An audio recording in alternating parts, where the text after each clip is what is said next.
The leaders vowed to cooperate on putting an end to the rogue state's provocations. President Trump worked the phones late into the evening Friday. He called the president of China to seek his help and his influence over North Korea. The White House says both leaders are committed to removing the nuclear threat from the Korean peninsula. If anything happens to Guam, there's going to be big trouble in North Korea. So really, we're in a very tense standoff here, and the risk is that someone will get nervous and actually pull the trigger. The tensions between North Korea and the U.S. have put a damper on investor sentiment.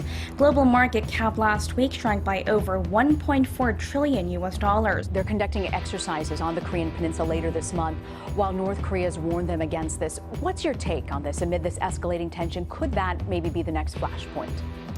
So I think North Korea is trying to intimidate the U.S. and its allies. It's normal that treaty allies would do exercises together to make sure that everyone's prepared and that we're interoperable. The North Koreans shouldn't be able to back us down from this.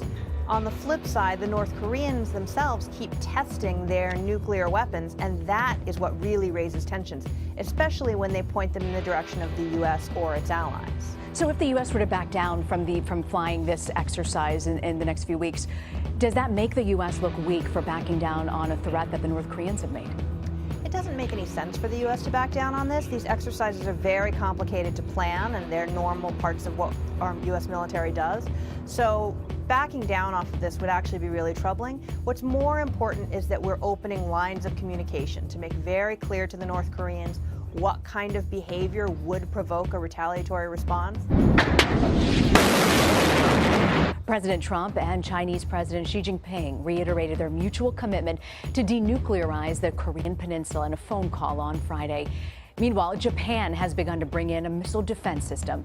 In another call, President Trump reassured the governor of Guam that the United States stands ready to ensure their safety. Now, North Korea says that nearly 3.5 million workers, party members, and soldiers volunteered to join or rejoin its army to resist the new UN sanctions and fight against the U.S. We're talking about nearly 30,000 American troops on the Korean Peninsula, over hundreds of thousands of American citizens who work and do business there and go to school there.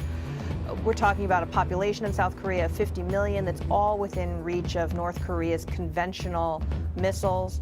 If this conflict blows up, it could go very quickly. Stepping outside his Bedminster club after meeting with his top diplomatic and national security team Friday evening, the president took questions for a fourth time in just 2 days, often focused on stepped-up tensions with North Korea's Kim Jong-un. This man will not get away with what he's doing, believe me. The president would not discuss any military planning in response to the regime's progress with a miniaturized nuclear weapon and its threats to launch missiles toward the U.S. island of Guam. President Trump and Kim Jong-un trading threats of military action, each more severe than the last. After the president warned the U.S. was locked and loaded, North Korea responded with a threat of its own, promising tragic doom to America. Here's ABC's chief global affairs correspondent, Martha Raddatz.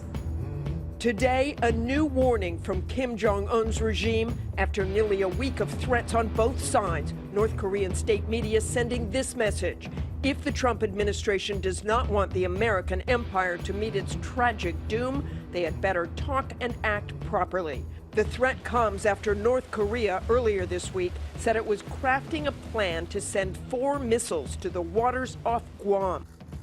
U.S. President Donald Trump and French President Emmanuel Macron agreed to work together on the tense situation on the Korean Peninsula, with the aim of getting North Korea to conform to its international obligations. In a phone call on Saturday, the two leaders discussed the need to confront the increasing danger associated with the North's destabilizing behavior.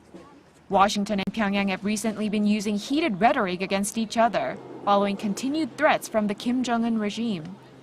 And its latest message clearly a response to President Trump's string of warnings, from his Friday tweet saying the U.S. military is locked and loaded to his latest. And if anything happens to Guam, there's going to be big trouble in North Korea. But should conflict break out, it's the citizens here of South Korea who could pay the steepest price. There are also 14,000 tubes of artillery which could rain down on South Korea's capital of Seoul if they intended to do that, with over 26 million people caught in the crosshairs.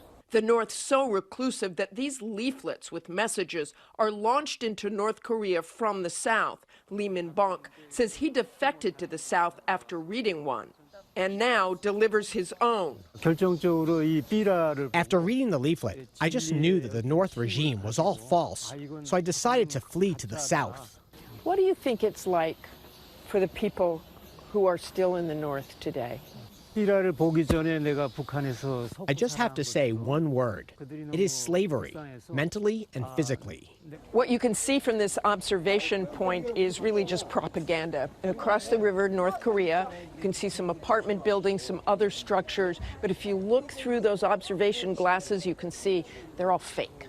Crucial to solving this crisis, China, North Korea's biggest trading partner. China urging restraint from both sides in a phone call between President Trump and President Xi late last night. The world is used to fiery rhetoric from North Korea, but not from a U.S. president, made all the more serious this time because intelligence analysts believe that the North can now arm an ICBM with a nuclear warhead. All right, so Kim Jong-un is acting more responsible than our own president. Here to react to that comment, senior fellow for the London Center for Policy Research, Lieutenant Colonel Tony Shaffer. Tony, great to see you this morning. Good to see you, Clayton. Keith Ellison, your immediate thoughts to that comment? He needs to figure out what side he's on, and clearly it's not on the side of America. Look, I don't mean to speak in such direct and blunt terms, but we're here because of the failure of diplomacy. And somehow this congressman fails to recognize and study history of how we got here. It's time for him to stop being a partisan and start being an American. And that's where we're at. This is not about anti-war. This is about the fact that we're trying to prevent war and end one, which actually started in 1951. So I do, with all due respect to the congressman, read the history books, figure out which side you're on, and move forward. I fail to understand how the president's comments about locked and loaded, and if the North Korean regime acts, we're going to respond, how that is out of line. Clayton, that's kind of the, you know, if President Obama would have said that, he would have been applauded. And look, President, he's looking for his Goldilocks moment. He doesn't say enough on this issue, but he says too much on this. Look, this is all about trying to be very clear on consequences. This president is recognizing the fact that the situation in North Korea has gotten worse, not better, by the complete failure of diplomacy and the policy of appeasement for the past 30 years. So, you know, he's making it as clear as he can that this is going to change, that now there will be the potential of and likelihood of military action, of continued provocations. And going back to Congressman Ellison's comment, look, it is not President Obama, President Trump, anyone else on our side who's been firing missiles across the Korean Peninsula trying to prompt a military response. And let me say something else really quickly.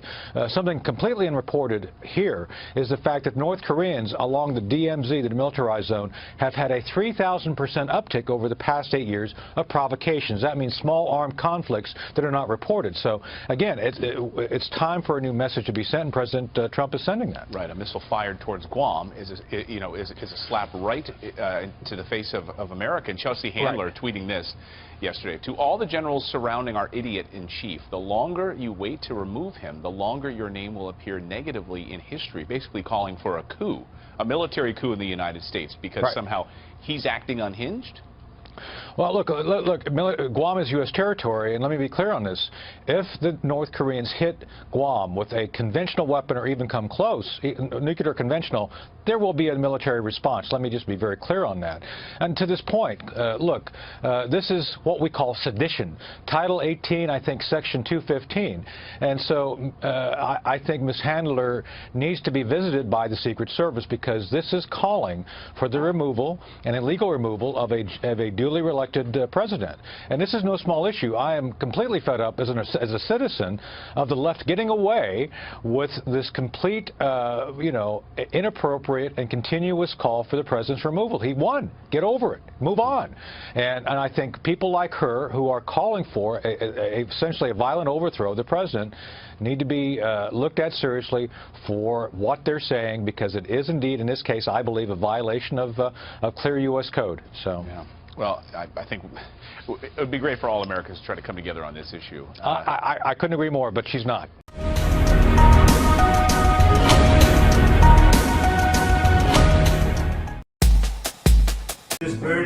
dangerously dangerous, but beautiful.